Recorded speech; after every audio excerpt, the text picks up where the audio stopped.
আজ 5 দিন থেকে আমি আর আমার এই 10 মাসের মেয়েটা একা একা আছি ফ্ল্যাটে। তাদের বাবা গিয়েছে অফিস ট্যুরে দেশের বাহিরে, মানে একেবারে নেপালে। তো যাই হোক, ভাবলাম যে একটু ছাদ থেকে ঘুরে আসি, সারাদিন একা একা তো ভালো লাগে না।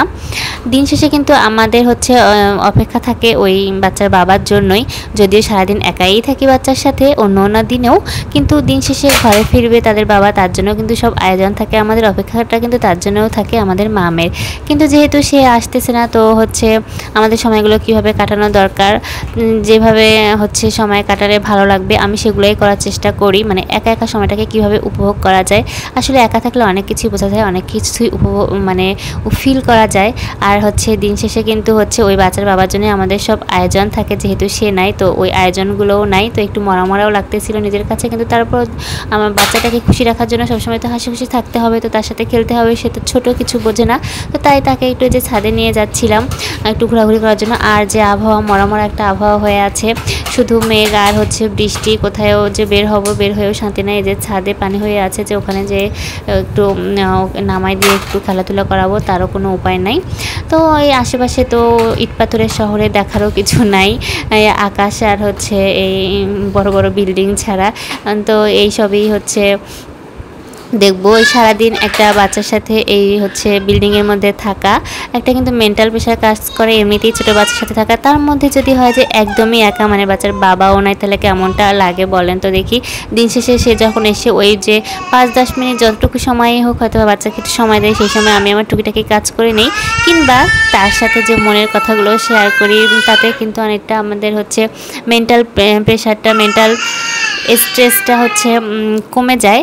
তো সেটারও কোনো উপায় নাই। এই কয়েকদিন যা হোক একটু ওই ভিডিও কলে বা অডিও কলে যে কথা হয়, তো সেখানে তো আর মেন্টাল স্ট্রেস কমে না। তো ওই একা থাকলে কিন্তু অনেক কিছুই আমাদের ফিল হয়, বা ওই মিসিংটা, যে এমনিতেই যখন বাসায় থাকে তখন কিন্তু মনে হয় না, তখন কিন্তু অতটা সময় দেওয়ার প্রয়োজন মনে করি না। সারাদিন বাচ্চার সাথেই মনে হয় যে কি আর সময় দিলাম, কিন্তু দিন শেষে কিন্তু ওই যে 2-4টা কথা বলি বাচ্চার বাবার সাথে, সেটাই কিন্তু আমাদের অনেকটা মেন্টাল স্ট্রেস ফ্রি করে, যেটা কিনা না থাকলেই বোঝা যায়। তো সবার ক্ষেত্রেই একই। আর কি বলবো, একটা ছোটো বাচ্চার সাথে সারাদিন থাকা তো এমনিতেই পাগল হয়ে যায় একটা মানুষ, সেখানে যদি তার বাবাও না থাকে, মানে একদমই একা, তাকে সামলানো যে কি একটা কষ্ট। তো বলে আর কি বলবো, যারা সবাই তো বাচ্চা সামলান তারা তো জানেনই, তারপর যদি একদমই কেউ না থাকে তাহলে সেটা আরও অনেক কষ্ট হয়। তো কি বলবো, তো কতজনে তো কত কিছু হয়, ডিপ্রেশনে চলে যায়, এই হয় সেই হয়। তো আমার আসলে সেগুলো কোনো সুযোগই নেই। কিভাবে হবে ডিপ্রেশনে যাওয়া, তো সুযোগই নাই, টাইমে নাই, কখন আমি ডিপ্রেশনে যাব। তো যাই হোক, তো এই যে একটু ছাদে ঘোরাঘুরি করে আবার নিচে একটু কাজ ছিল, তো ভাবলাম আবার একটু নিচে যাই। তো নিচে যাচ্ছিলাম, তো নিচে তো যাচ্ছিলাম, যাওয়ার পরে নিচের কাজটা শেষ করলাম, শেষ করে তারপর আবার এই যে বাসায় চলে আসলাম। তো বাসায় এসে ঢুকেই আবার মনে হলো যে কেউ নাই, একা বাসা।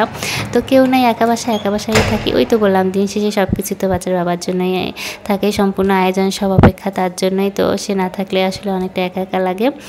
তো যাই হোক, এইভাবেই কাটছে দিন, প্রায় শেষ দিন। তো এখন তার ফেরার অপেক্ষায় আছি। তো সবাই ভালো থাকবেন, ধন্যবাদ।